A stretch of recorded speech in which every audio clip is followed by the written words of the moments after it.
Hey guys, how you doing? It's Mr. Chavla. I'm back. So in the previous video, I went over numbers 1 through 4 in the August 2016 Common Core Algebra 2 exam, and I had a little bit of fiasco. My phone was running out of battery. The pen was acting up on me. So I'm just going to continue now for the key for part 1 for numbers. Let's say we get through 5 through 12. I'm pretty sure we could do that, all right? If not more. And again, it's Mr. Chavla. All right, so it's still the part 1 key, P1, part 1. Mr. Chavla or Mr. C. All right, let's go and get started with number 5. Okay, which factorization is not correct or incorrect?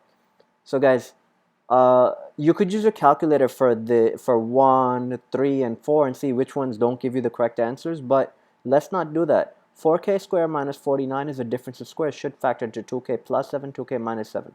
That's a difference of squares factoring, so that is correct, so we're not going to pick that one. I'm going to look at choice 2 in a second.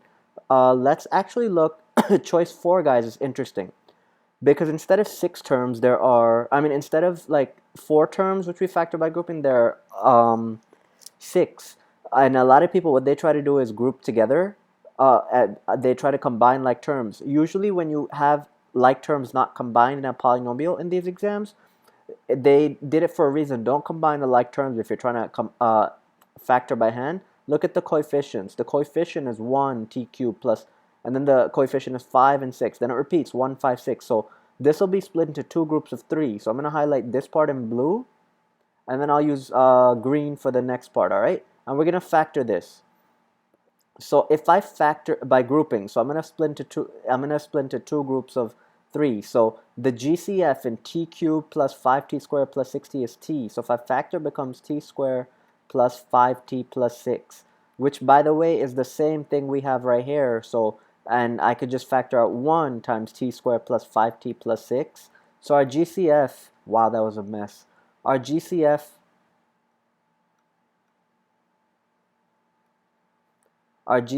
is a trinomial, t squared plus 5t plus 6. I'll just highlight that in yellow. So this is the common factor. So I'm just going to bring it down. All right, in black now, t squared plus 5t plus 6. And then I'm going to bring down the t and the 1 into one set of parentheses. So when I factor this completely, t plus 1 is completely factored. We can't do anything with that. But t squared plus 5t plus 6, if I factor 6 has 2 times 3 is 6 and 2 plus 3 is 5. So it factors into t plus 2 and t plus 3. All right, so choice 4 is correct. Now we're down to 50-50. Since choice 2 has 2 variables, I'm going to look at choice 3 first. All right. Pause the video if you need to, because I'm going to clear this out. And I'm not going to minimize me, not necessary. All right, so this was a tricky factoring, but the thing is you could have used your calculator as well. I just want to make sure you guys know how to do it by hand too, because I'm sure at some point they're going to start asking you to factor by hand. So I'm going to look at choice 3 first. So that's an easier factor by grouping, if possible, right? M cubed plus 3m squared minus 4m plus 12. If I try to factor this by grouping, so I'll do this one in green, and the next one in blue. No, let me use 2 other colors, pink, I guess, and yellow. Okay, the first 2 terms, the GCF is m squared times m plus 3. That's for the first 2 terms, right? I'll just separate them for now. The GCF here, you always have to factor out using the same sign of the first term. So since it's negative, it would be negative 4. But that becomes m minus 3. These 2 are not the same, so it's not going to factor properly. So right now, it doesn't seem like it doesn't look like it'll be good. But since it doesn't factor like this, more than likely this is the one that will be wrong. But let's also look at choice 2. So choice 2, I'm going to move to the smartboard. If you know how to factor sum and difference of cubes, it's a lot easier. I won't go over that right now.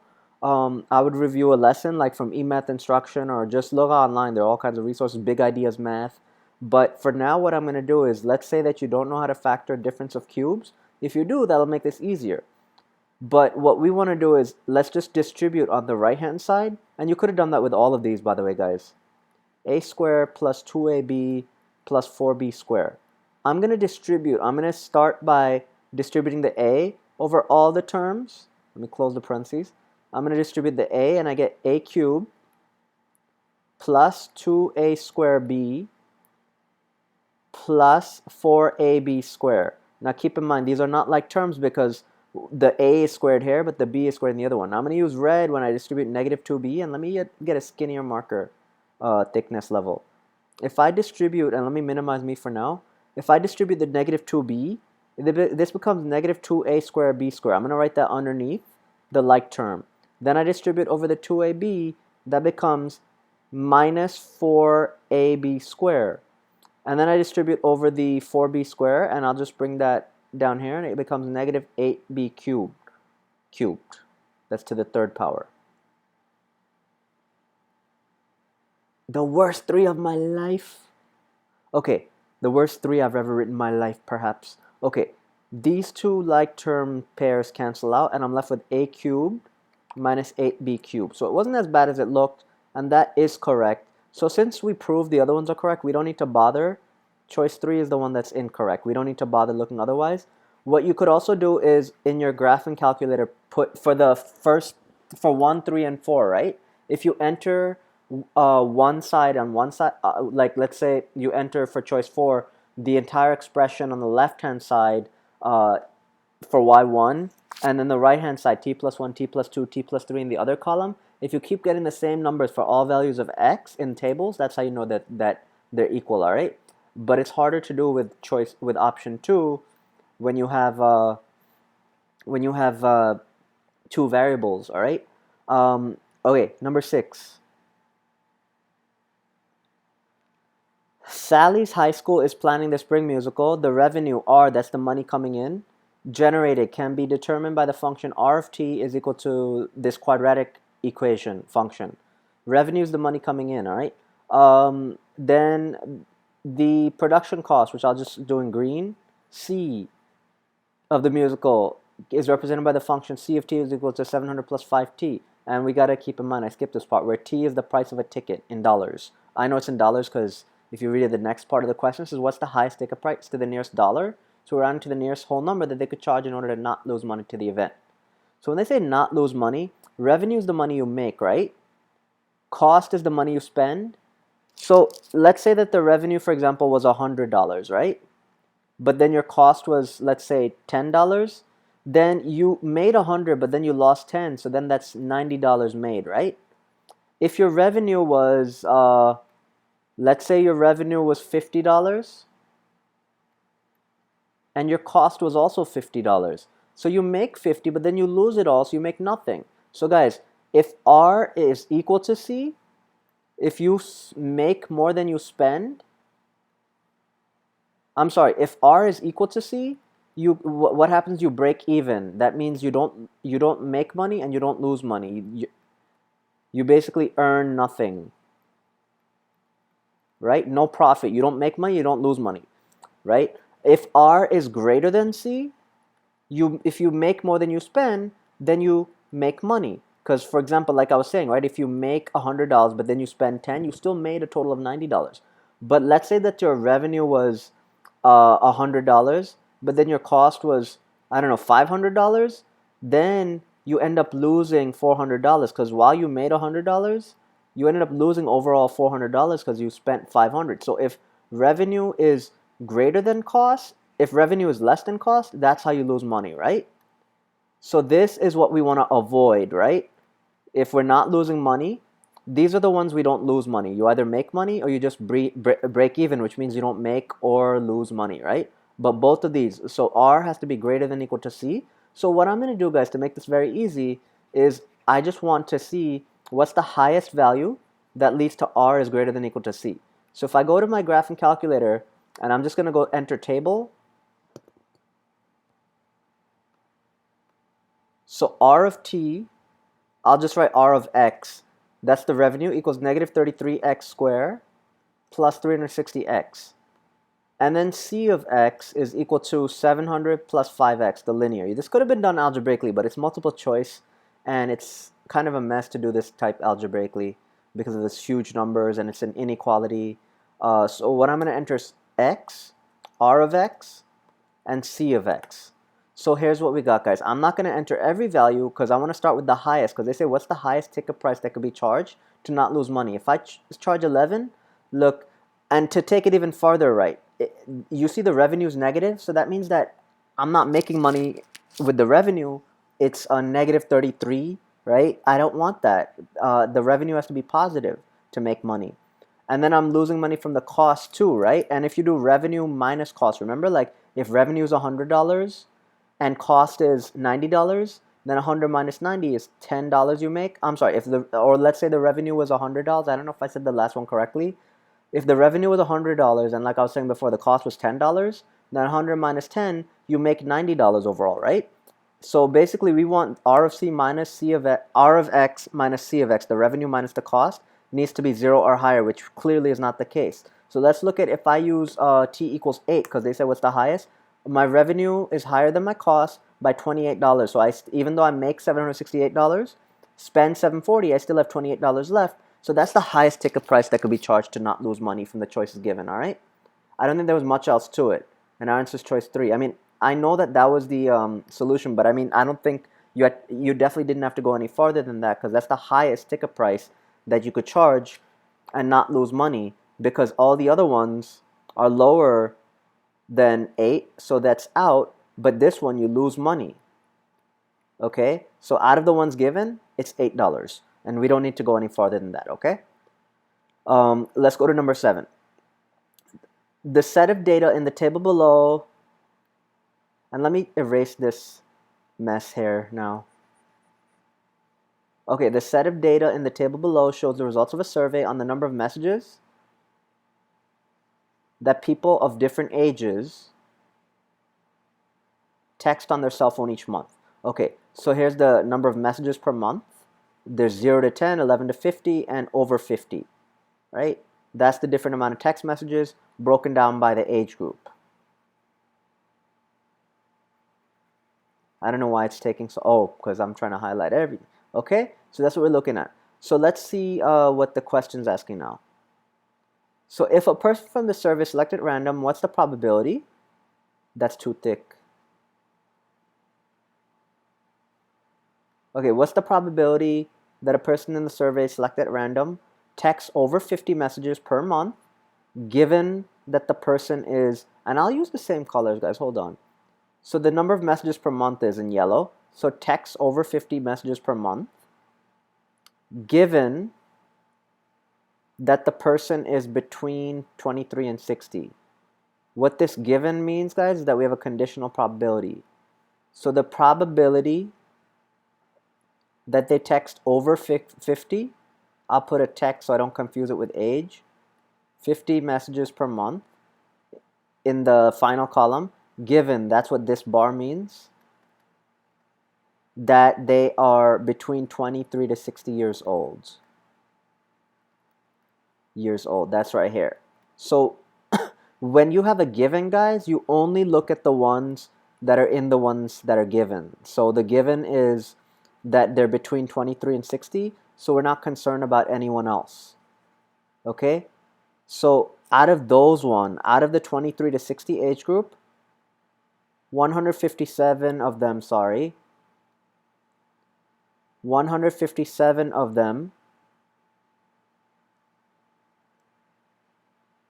text over 50 messages.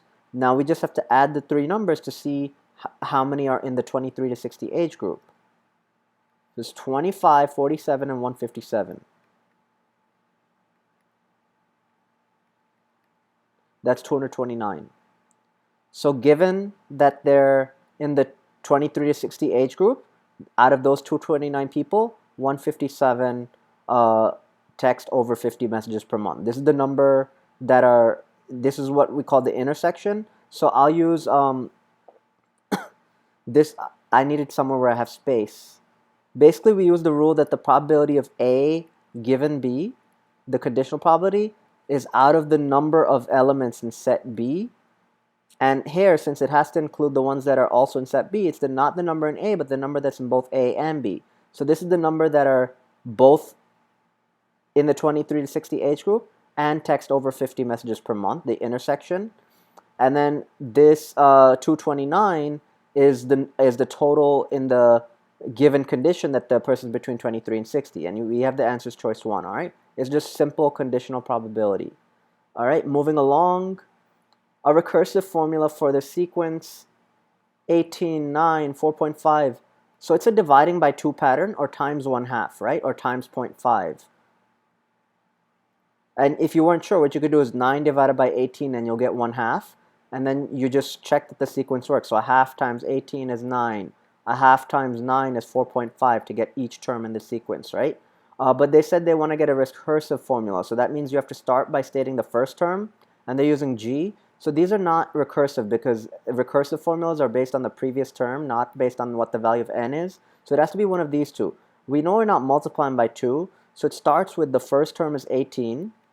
And then to get each following term, I take the previous term, which is called g of n minus 1. G of n is the current, is 1/2 times g of n minus 1. So that's what I was doing right here, that 1/2 of 18 is 9, 1/2 of 9 is 4.5, and so on. Choice 1 is our answer. All right, if you know recursive formulas and geometric sequences, you'll be fine with this one, and arithmetic sequences. So you need to know the difference between explicit formula and recursive formula. All right, moving along, number 9. Kristen and...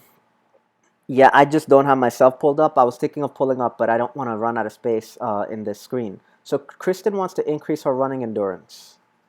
According to experts, a gradual mileage increase of 10% per week can reduce the risk of injury.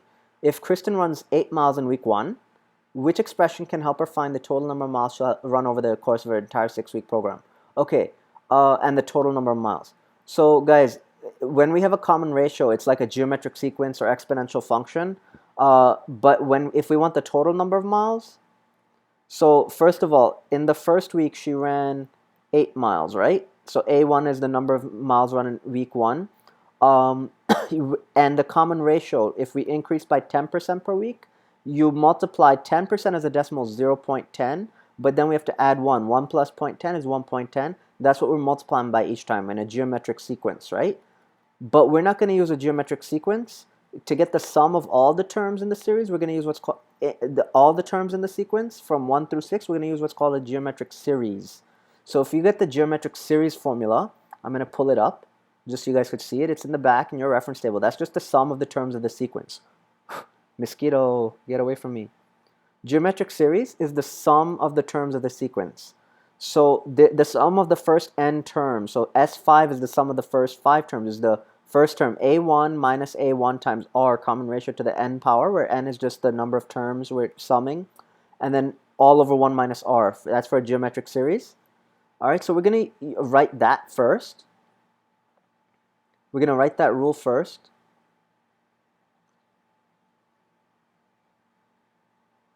Okay, so it's that we get S of 8, right? Because it's the first, no, not S8. It's over 6-week training program, so n equals 6. So first thing we're going to do, the normal geometric series formula is going to be, well, first it's Sn equals A1 minus A1 times R to the n power. I like to put the parentheses over 1 minus R, right?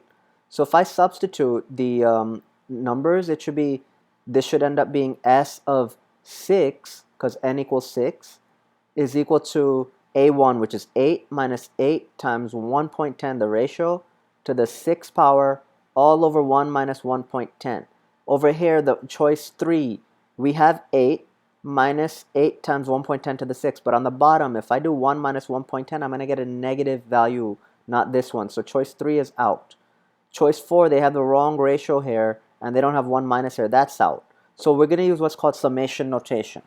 Summing the first 6 terms. So in summation notation, another way I could write this, S6, what it means is it's the sum of A1 plus A2 plus all the way to A6. Right? I guess I could have put A3 and A4 in between, but that's what it means. You're summing the first 6 terms. So what we could do instead using summation notation, this formula for a geometric sequence, the explicit formula, is given to you in the reference table on the back, but let me give it to you right now, and it's a good idea to memorize it. So since this is not going to work, another way to write it is using summation notation. So first thing, if I write the formula for the geometric sequence, the sum of not the sum, the value of the nth term is simply a1 times common ratio to the n minus 1 power. So for the number of miles she runs in week n is going to be a1, which is 8, times 1.10 to the n minus 1, which is exponential growth. But it's a geometric sequence, and we have n minus 1 in the exponent. So if we take the sum of the first 6 terms, the way it's going to look like is like this. We start at n equals 1. We go up, that's for the first week. We go up to the 6th week, and that's the sum of the first n terms where n equals from 1 through 6. But then if we replace an with the formula for what an is, it just ends up becoming the sum, starting at n equals 1 up to 6, of 8 times 1.10 to the n minus 1, where this is replaced with the formula for what a of n is equal to, all right? And that's going to be choice 1, because choice 2 didn't do the minus 1 here, all right? So since they didn't do that, choice 2 is wrong. And if you were to if you were to use the original formula that we gave, or this one, that you'll see that the sum is the same. So this is also equal to S6, all right? S6 is also equal to that summation where n equals 1 of 8 times 1.10 to the n minus 1. Or we could have written it the other way, which they didn't give us. 8 minus 8, 1.10 to the 6 over 1 minus 1.10 using the geometric series formula, which they did wrong in 3 and 4. All right, so they're both the same. And you could use the calculator to check. All right, moving on to number 10. And let me clear this out. Pause the video if you need to. And I'm sorry, guys, for not pulling myself up. I know some people don't like to have someone doing a tutorial video without their face showing, because maybe it's kind of creepy or something to just see this. Actually, I could bring myself up now. Some people just find it creepy to like see a floating pen without a person. Don't worry, I'm not a ghost. I promise. Okay, a sine function increasing through the origin. So it's a sine function and it increases through the origin. Can be used to model light waves. So first thing, let's see what that would look like, right? So if it increases through the origin, it had to start at a minimum point and go up, and then the x-axis is our midline, the average value of the sine curve, and then it has to go up and then down to the midline, then back down to the minimum, back up. So I'm going to trace over to get one cycle. It's going to look like this in red, all right? So let's just have that in before we continue graphing. Before we continue reading the question. So it could be used to model light waves. Violet light has a wavelength of 400 nanometers.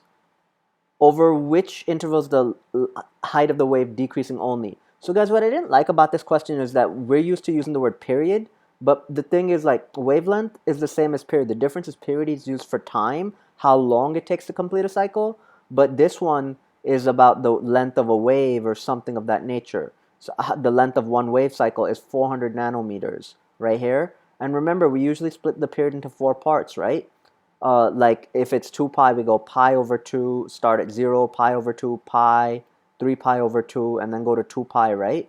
And it's split into 4 parts here. Well, 5 if you count the 0. So we're going to do the same thing. We got 0. 400 divided by 4 is just 100.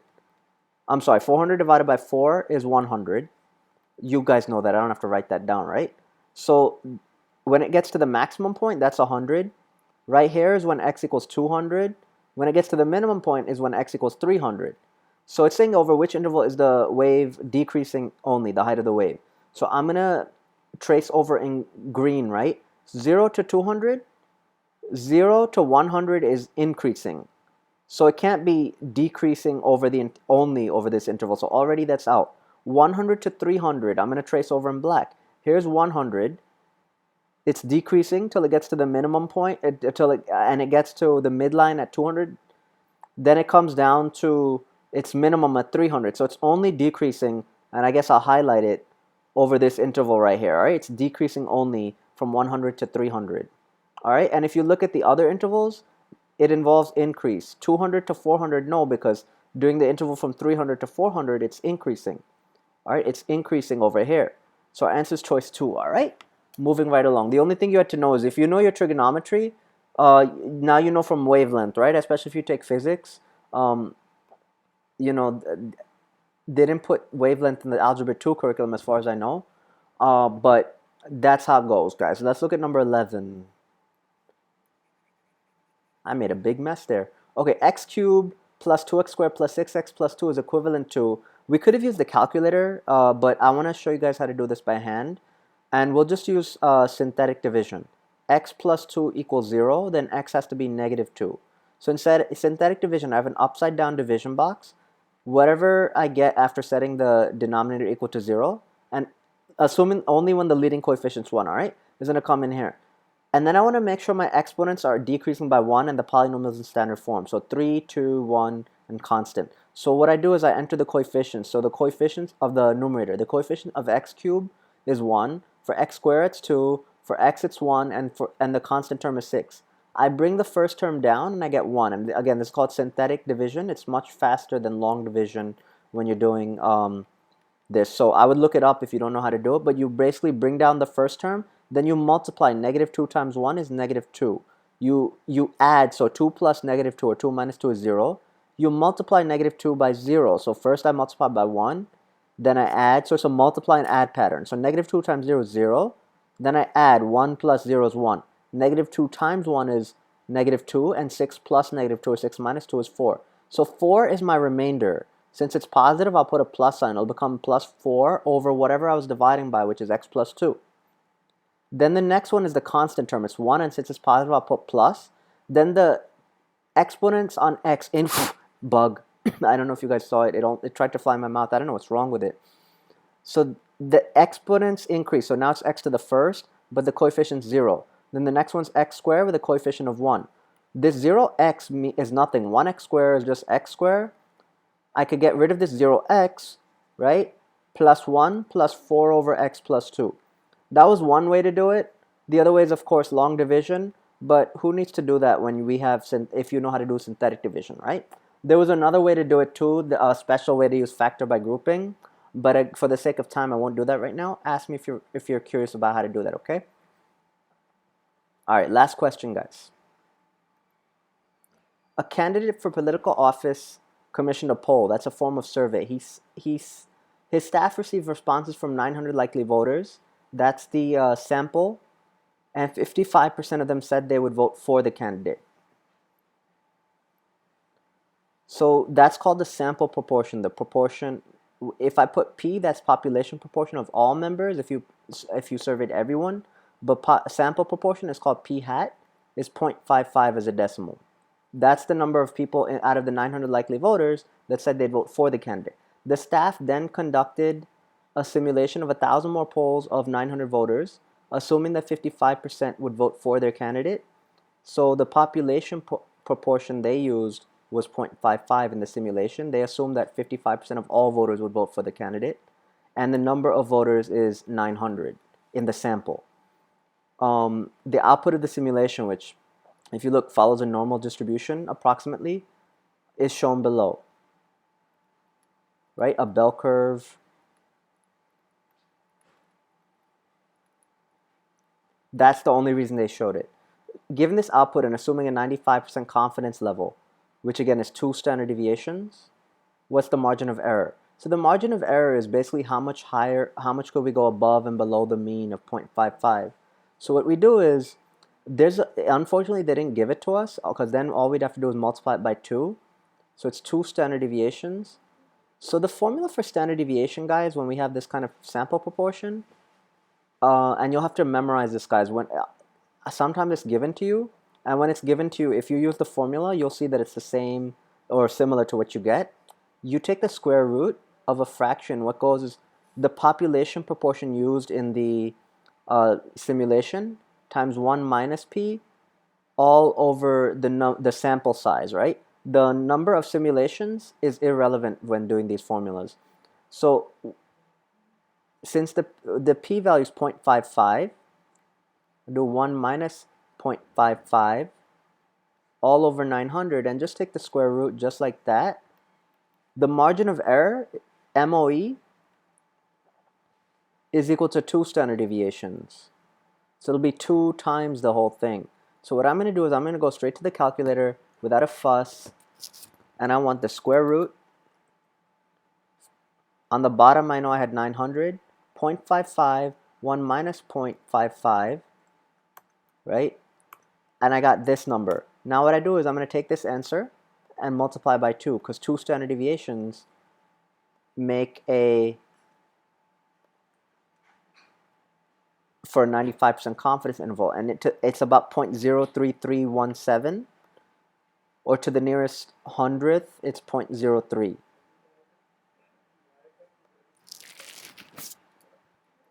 So since they were rounded to the nearest hundredth, it's 0.03, all right? So all that means is that this is 3%, right? All that means that we're 95% confident that, so remember the mean was 55%? The one that they were assuming would vote is 55%. It'll be plus minus 3% is what we expect. So we're 95% confident that 55 minus 3, 52 to 55 plus 3, 58%, that's the actual percentage that would vote for the candidate in the entire population. Okay, we're 95% confident that that's what would happen. All right, so you want to look up normal distributions, sample proportions, and margin of error. Okay, so moving on. Actually, I said that would be the last one for this one, guys. So I'm going to continue the next one in the next video. All right, bye, guys. I want to keep this short and sweet because I felt like my earlier videos were too long, so I changed them. I didn't post most of those to YouTube. Best of luck, guys. Study. August Regents is coming up real soon. Today is July 27th. Okay, ask questions. I'll be checking, especially now that we're nearing Regents time. Leave any comments, anything you want me to know, anything you want me to go over differently, calculator tricks, whatever it is, let me know. All right, best of luck, guys. Take care.